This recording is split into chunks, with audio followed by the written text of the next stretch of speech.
Los 420 concesionarios de la Ruta 12 que corre sobre la avenida Eje 3 Oriente pidieron a la jefa de gobierno, Claudia Sheinbaum, certidumbre jurídica en los mecanismos de operación que tendrá la ampliación de la línea 5 del Metrobús, que correrá sobre el mismo eje vial. Los transportistas dijeron que el actual esquema de adquisición de unidades articuladas les quita la propiedad de los vehículos y los deja solo como operadores.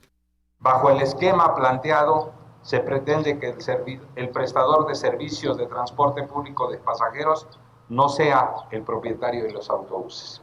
Ya lo dijeron mis compañeros, solamente será un esquema en el cual, a través de un contrato de arrendamiento, de alguna manera, se le otorgará la compra a alguna institución financiera que lo dará así, en una situación de arrendamiento financiero a el propio Metrobús.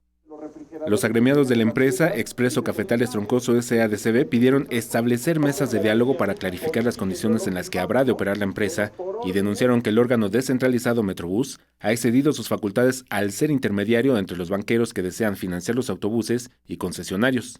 Anunciaron que esperan solo la próxima semana para dar una respuesta. De lo contrario, iniciarán bloqueos en el Eje 3 Oriente a manera de presión. Por eso entonces exigimos pronta e inmediata solución a través de una mesa de diálogo resolutiva.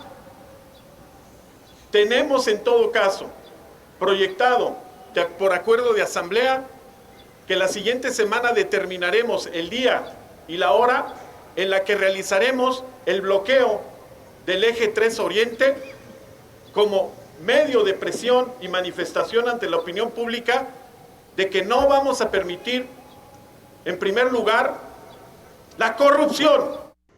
Los transportistas dijeron que existen más de 900 operadores en riesgo de perder su fuente de empleo. Imágenes, Javier Martínez, información y voz, Alberto Álvarez Santana, 21 Noticias.